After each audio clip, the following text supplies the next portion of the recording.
Some patchy fog starting off our Sunday morning around southern Colorado. Here's the view from our Viero Wireless Network Neighborhood Weather Network camera. This is in La Junta, just off to the west of town. You notice that as you look off in the distance, can't really see as far as you normally can with this camera because there is some of that patchy fog out there. Visibility not cut down as far in La Junta as it is in Lyman or the Springs, but still it is cut down just a shade along 50. So yeah, that'll be part of your travel plans as you go through the morning, make you slow down just a shade.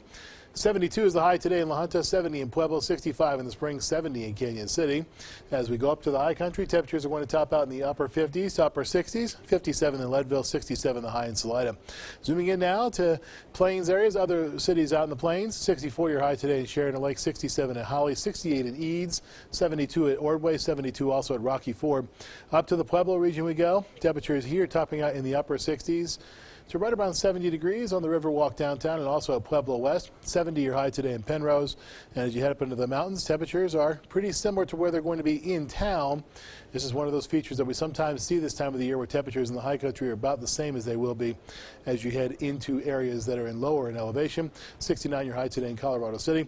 And up to the Pikes Peak region we go. 40 on top of the mountain itself. 60 in Woodland Park. 64 at Briargate.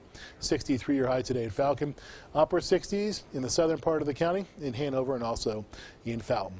Skyscan satellite and radar. Not much to look at in terms of the actual showers right now, but of course yesterday's showers and storms are evident as you take a look at the early frames, including that heavy storm that pushed its way through southern portions of El Paso County.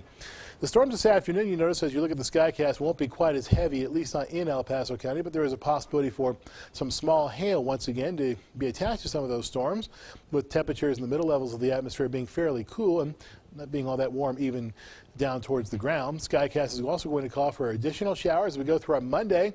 This is when the bigger rains are really going to start, especially west of the Divide. Scattered Monday storms are in the forecast. Then after some morning fog gives way to afternoon storms today and again for tomorrow. Skycast precipitation. Well, rain totals are not anything to really write home about. And this is all a pretty generalized idea according to the Skycast. The bulk of the rain is going to be seen, at least in the Pikes Peak region, off to the west of the Ute Pass over towards Woodland Park and Divide, and off to the west of Pueblo, west of 25, west of Colorado City, which will pick up about 0.2 of an inch. And the heaviest amounts of rain will be on 24 and 285, as we'll see about 1/3 of an inch or thereabouts in Gunnison. 7-day forecast then, high temperatures stay in the 60s and 70s across the board. Best chance for rain is going to be on Tuesday and Wednesday. Low temperatures will be sitting in the mid to upper 40s to lower 50s. We do see a bit of a dry stretch later on in the forecast in the Springs and also in Pueblo.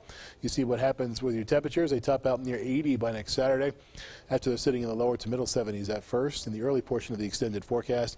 In Canyon City, it's lower to middle 70s for you, then it's mid to upper 70s later on. That chance for rain takes us all the way through Wednesday and is decent on Wednesday at 30%. Those are in the upper 40s and lower 50s. And in Teller County, it's lower to middle 60s. And yes, there is one day where the high temperature should not quite get to 60 degrees. There's a 40% chance for some rain. And it's at that point, as we talked about earlier on in the newscast, Bonnie, that we'll begin to see a chance for some snow, especially above 11 and 12,000 feet. So as Pikes Peak emerges next weekend, we'll probably see a little bit of a snow cap on it. Got the snow word in the forecast. That's always scary to hear that. After all, it's October. Once you get above that level, temperatures are cool enough to see some of what falls fall in the snowy form. And already up in the mountains, I believe in Breckenridge and some areas, they already got a light dusting. So it's here. It might not be here, but it's in Colorado. And it's coming. It's coming. Ski resort operators are going, yes. Exactly. Super excited. All right, Jay, thanks so much for the heads up. And remember